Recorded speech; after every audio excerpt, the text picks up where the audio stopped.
if at this moment in time slightly more terrifying than before.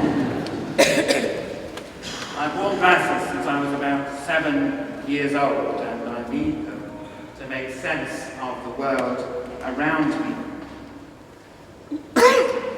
But how are we as a church to see the world around us today? What kind of glasses do we need? What kind of vision do we have? Today's world can sometimes seem frightening or confusing or challenging or even hostile, and at times it's all of those things. But the answer to the question about the spectacles is that we are called as the church to see the world with the eyes of Jesus Christ, with the perspective that Jesus gives to us. As Jesus sees the world, so we are called to see. And without Jesus, we cannot get that perspective. And if we cannot see, then there is, of course, no vision.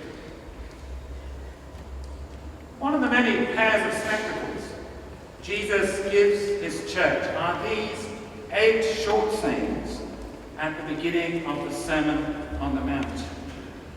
We call them the Beatitudes, of course, because they all begin with the term blessed, beatus in Latin. And each of them is a powerful lens to look through to see the world. According to Matthew, Jesus sees the crowds. He goes up the mountain, he sits down, his disciples come to him, and he teaches them. And I think he's teaching them, first and foremost, how to see the world, how to see the crowds who have just come. The Beatitudes will help us get the right perspective. So how does the risen Jesus see the crowds around us today? In the same way. Jesus looks at the crowds in Goole or in Meadow Hall this afternoon, and he sees those who are poor in spirit, those who are desperate for God's love and God's grace and God's direction, those who are spiritually bankrupt, who have lost their way, who have nowhere to go.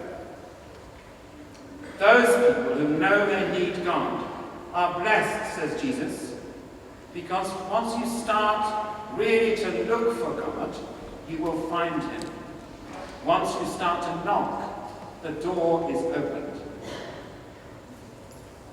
Jesus looks at the people in Edmonton and Doncaster, and he says to us, his disciples, "Blessed are those who mourn, for they shall be comforted." We look and see a crowd without faces. Christ sees men and women and children whose lives are sometimes spoiled by grief and by pain. And he sees also those whose hearts are broken, like his heart, because of the sorrow and the suffering in the world. And Jesus says, "Those who mourn are blessed, for they shall be comforted." There is good news. Death has been defeated. Every tear is precious, and one day those tears will turn to joy. Jesus looks at the people in Rotherham and Barnsley and sees some people at least who are meek, who count others before themselves, who don't big themselves up and pretend to be what they are not. People who give their lives in serving others. And he says to us, "Blessed are the meek, for they will inherit the earth, however it seems today." And Jesus looks at the crowds in the centre of Sheffield this afternoon, and those who live in this vast and beautiful And he finds some people at least who are hungry and thirsty for righteousness, people who long to see justice done with every fibre of their being, who give their lives to working for a better world. I have met some of them already here. These people are blessed, says Jesus. Because of me, these hungers will be satisfied. Jesus looks at us, at the schools and the colleges, and the universities and the children and the young people, and he sees people who are full of mercy and kindness, ready to forgive and to be generous, and his promise is this: blessed are the merciful, for they will receive mercy themselves. Every random act of kindness counts and makes the world a better place. And Christ looks to the steelworks and the mining communities and the thousands who work in the health service and the finance industry, and those who have no jobs and those who are looking for their future, and sees people in all of those places who are pure in heart, who really care about truth and honesty and innocence. They are blessed, for they will see God. Jesus looks to the emergency services, the justice system, those who work in public order, those struggling to bring up their children, looks to the prisons of this diocese, and sees those who give their lives to work for peace in different places. Blessed are the peacemakers, for they will be called children of God. And Jesus looks on the retired and the elderly in those crowds and in our communities who have so much to give, and sees those whose faith has cost them something, who have sacrificed for hope and for love through right living. Blessed are those who are persecuted for righteousness' sake.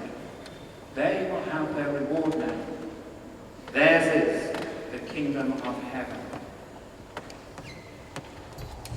This is how the church is to see the world.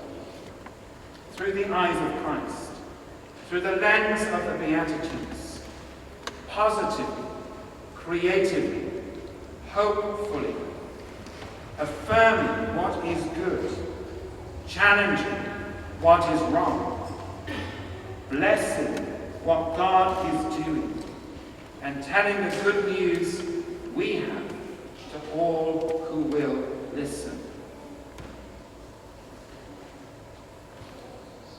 If this is how we are to see the world, how then are we to see the church?